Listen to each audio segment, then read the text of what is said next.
está aí seguindo na sua preparação para o Enem, hoje a gente vai comentar uma questão de linguagens, códigos e suas tecnologias, questão essa que foi classificada como pertencente à habilidade 1, competência 1. A questão começa com uma tirinha e a tirinha apresenta assim. Tem uma pessoa como se estivesse dando uma palestra e ela diz: há um momento terrível do dia quando vocês são obrigados a pensarem nas coisas que realmente importam. E alguém pergunta: quando isso acontece? E a resposta: quando a bateria do telefone acaba.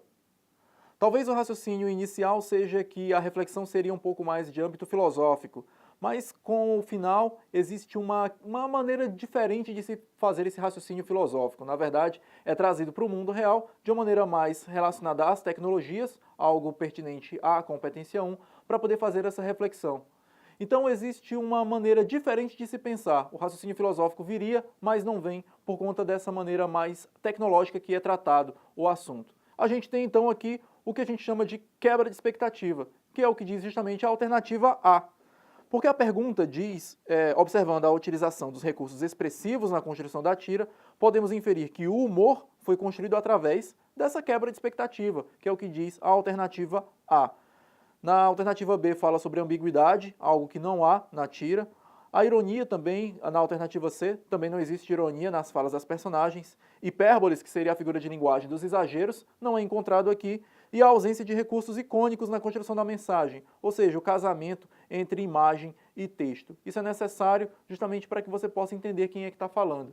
Então, quando você analisa cada uma das alternativas, você percebe que a única correta é a alternativa A, que fala justamente da quebra de expectativas. A questão apresenta um texto, inclusive com uma imagem de uma criança ao lado de um computador, em uma sala de aula, aparentemente, e o texto é intitulado Conheça a importância da tecnologia para o aprendizado moderno. Ele vai falar justamente sobre a maneira como dá para alinhar tecnologia e aprendizagem. O segundo parágrafo do texto, inclusive, diz o seguinte: o bom professor precisa então ficar antenado com as recentes transformações provocadas pelas novas tecnologias e instruir-se em como aproveitá-las na aplicação à sua prática pedagógica, além de adequar suas habilidades e competências para essa nova realidade. Quando a gente percebe que o texto está falando sobre as novas tecnologias dentro da sala de aula e que esse segundo parágrafo fala justamente sobre o modo como o professor precisa se adaptar a elas, existe uma maneira de você entender isso justamente como essa necessidade de que os professores precisam estar adequados a essas novas tecnologias, colocando-as na sala de aula da melhor maneira possível para os alunos.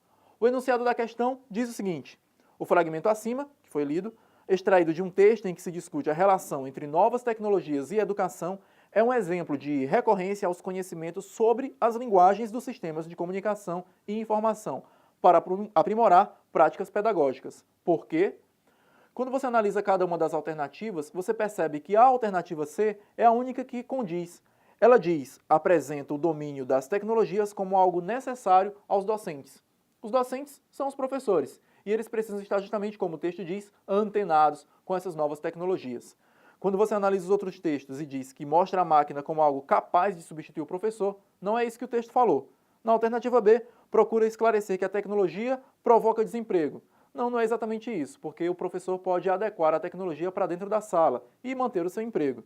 Na alternativa D, adverte os historiadores sobre os problemas tecnológicos, não tem nada a ver com a temática do texto. E a alternativa E, recomenda aos leitores o afastamento das novas tecnologias. Não, não é isso. Na verdade, é para trazer para mais perto, para ajudar no aprendizado. Espero que esses comentários tenham ajudado você a entender a questão. Na questão que a gente vai analisar, você vai perceber que existe um gráfico. Observe, o gráfico é o da evolução dos alunos matriculados no ensino superior à distância, em milhões. É um dado de 2011 do Ministério da Educação e do INEP. E você percebe que ao longo dos anos, de 2002 até 2011, houve uma crescente, a cada ano aumentando a quantidade de alunos no ensino superior. A questão vai fazer justamente o pedido que você analise o gráfico, e cada uma das alternativas precisa ser olhada vagarosamente e comparada com o gráfico. Fique observando o gráfico para você perceber como cada alternativa vai se relacionar diretamente a ele. A alternativa A: o número de alunos matriculados no ensino superior à distância em 2006 é menor que em 2002.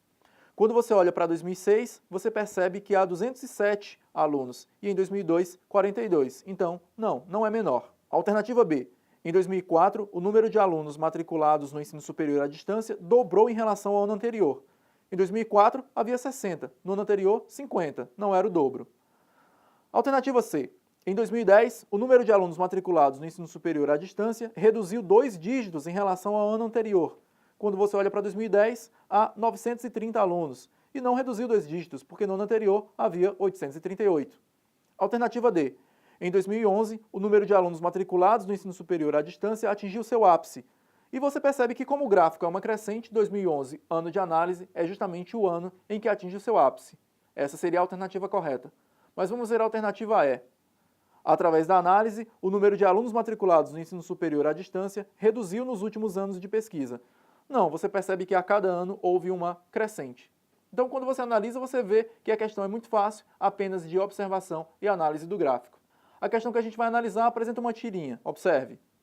Na tirinha existe aí a evolução das idades. Na idade da pedra, um homem martelando uma pedra. Na idade do bronze, um bronze. Na idade do ferro, um homem martelando o ferro. Na Idade Média, a clave ali para agredir o rival. Na Idade Moderna, martelando ali numa fábrica. E na Idade da Informática, que seria a nossa, o homem martelando ali o computador com raiva dele. O enunciado da questão fala justamente sobre isso. Analisando a tirinha, infere-se que seu potencial crítico-analítico reside na ideia de que. Então, na verdade, está tentando fazer com que você analise, tanto de maneira crítica, como analisando a própria imagem, para tentar entender o que é que ela está querendo dizer e que tipo de informação ela pode estar querendo criticar. Quando a gente analisa as alternativas, a gente vai perceber e tentar entender ali qual é a alternativa correta. Na alternativa A, diz que as máquinas inteligentes não são capazes de liberar a humanidade do trabalho chamado braçal. Na verdade, não é bem isso. Quando você vê que a informática está apenas ajudando, mas atrapalhando um pouco por conta de estar quebrada, não é bem isso que a tirinha está querendo dizer. As máquinas podem ajudar sim, se elas funcionarem. A alternativa B fala a eficiência das máquinas colabora para a diminuição do estresse e do tempo ocioso do trabalhador. Quando você percebe que o homem está lá batendo no computador, o estresse ali deve estar em alta, porque ele já está até inclusive agredindo a própria máquina. Na alternativa C, o domínio da natureza pelo conhecimento e pela técnica tem solucionado problemas antigos e criado outros. E essa seria a alternativa correta, porque você percebe que existe uma continuidade. Alguns dos problemas antigos acabam sendo solucionados por conta da evolução e alguns outros se mantêm ou são criados, inclusive o estresse, como é o caso da idade da informática. Na alternativa D, que também está incorreta, fala que as tecnologias têm sido desenvolvidas para produzir lucros, reduzindo os fatores necessários para a obtenção de um produto. A tirinha não está criticando nada a respeito dos lucros, não está falando sobre isso, e sim sobre a postura do ser humano diante da evolução. Na alternativa E, que também está incorreta, fala que a próxima etapa da história da evolução da humanidade é imprevisível, pois independe da intervenção dos humanos. A tirinha está falando apenas da evolução até agora, não fala nada daqui para frente. Então, quando você percebe assim, você vê que a alternativa correta é a C, fica fácil de entender. Nessa questão, nós temos o seguinte. Em um documento apresentado em Genebra, a ITU, International Telecommunication Union, apresentou as conclusões de uma análise feita em relação ao uso da internet nos últimos 15 anos.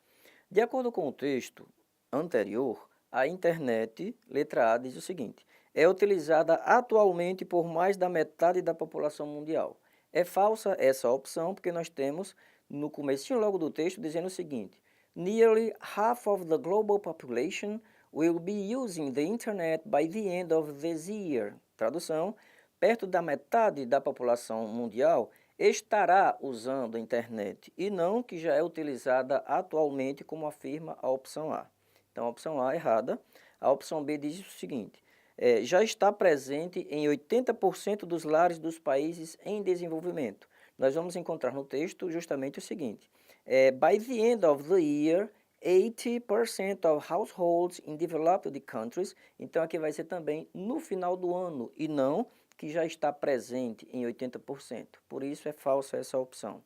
A opção C diz o seguinte: apresentará no final de 2015 mais usuários nos países desenvolvidos. Aqui no texto também diz o contrário, é dos países em desenvolvimento. Na letra D diz: terá mais de 7 bilhões de pessoas conectadas a ela até o final de 2015. É falso, porque o texto, quando fala nos 7 bilhões de pessoas, é em relação à população mundial e não que estará conectada.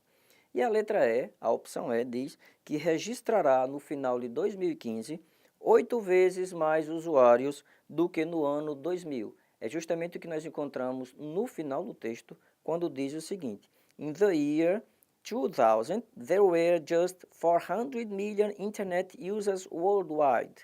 It said an eighth of the current figure. Tradução é, no ano de 2000 havia apenas 400 milhões de usuários de internet no mundo todo, justamente 1/8. Então, é justamente o que nós estamos nos referindo aqui na opção E, quando diz que registrará no final de 2015 8 vezes mais usuários, né? Então, 8 vezes mais porque no ano de 2000 havia 1/8. Repetindo, é esta a opção E, a opção correta. Para essa questão, nós devemos avaliar o que está sendo colocado aqui para nós, que já é uma prática do Enem, o casamento entre a linguagem verbal e a linguagem não verbal. A linguagem verbal são as palavras que elas vão estar juntas justamente com as imagens. Então, nós temos aqui uma imagem, uma cadeira de rodas, com um cap de um militar. Na charge, apresenta aí a seguinte pergunta: como pode morrer de infarto um tio sem coração? Como é que pode morrer de infarto uma pessoa sem um coração? E no enunciado da questão você tem a charge do cartunista Moura, que faz alusão à morte do ex-ditador chileno Augusto Pinochet. Foi publicada em seu site na época do ocorrido, gerando inúmeros comentários. E um deles lê-se: esta vinheta me ha puesto a cavilar. Enhorabuena. Então você tem a palavra cavilar, cavilar no espanhol quer dizer ruminar, ou seja, esta charge o fez ficar pensando, ficar digerindo a ideia que estava sendo colocada nela. Enhorabuena, no espanhol, quer dizer parabéns, e vem aí justamente o que a questão espera do candidato. No comentário, Arturo Salvatierra, ao dizer que a charge lhe pôs a cavilar, ou seja, a ruminar, a pensar, externa que ela, o deixou triste e cabisbaixo por vincular a terrível notícia. Falso, porque nós temos aí a motivação para que ele fique pensando sobre o assunto, não que ele fique triste. No item B, lhe encheu de alegria e por isso felicita o cartunista pela charge. Também o item B será falso, porque em nenhum momento nós percebemos aí a motivação para que ele fique pensando sobre o assunto. No item C, o fez pensar no tema de maneira mais detida e profunda. Então, você vê que o item C está diretamente relacionado ao sentido do verbo cavilar, que seria o ruminar no português. No item D, levou o autor do comentário a chorar com a notícia, não houve manifestação de tristeza com o uso dessa palavra, e o item E lhe trouxe a notícia mais aguardada do momento. Portanto, resposta C.